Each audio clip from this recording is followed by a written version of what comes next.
Accusé d'avoir organisé en 2012 la destruction des mausolées de la ville de Tombouctou, au Mali, le djihadiste Ahmed Al-Faki Al-Mahdi a plaidé coupable ce lundi 22 août 2016 devant les juges de la Cour pénale internationale. Il a reconnu avoir détruit un patrimoine culturel de l'humanité et fait également l'objet de plaintes pour crimes contre l'humanité, viol, torture et emprisonnement. Avec cette reconnaissance des faits qui lui sont reprochés, le Touareg espère une condamnation moins lourde. L'accusation, en accord avec la défense, compte demander une peine d'emprisonnement comprise entre 9 et 11 ans. C'est la première fois que cette Cour peut défendre le patrimoine culturel d'une communauté, lui reconnaître sa véritable importance et contribuer à lutter contre le fléau qui le touche et qui est trop souvent le prélude aux pires exactions contre les populations.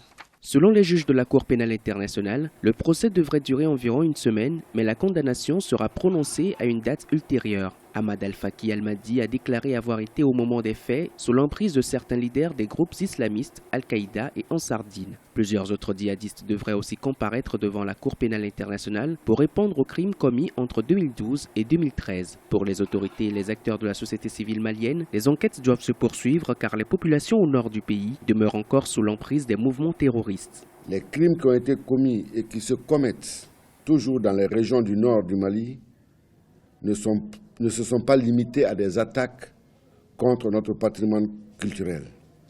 Plusieurs personnes, dont des femmes et des enfants, ont été victimes de crimes graves par des groupes armés. Ahmed Al-Faki Al-Mahdi est le premier accusé à reconnaître sa culpabilité dans l'histoire de la Cour pénale internationale. Pour de nombreux Maliens, ce procès va bien au-delà du symbole. Dans l'attente du verdict, ils espèrent surtout que la paix reviendra dans le nord de leur pays, en proie à des attaques des groupes armés et terroristes depuis 2012.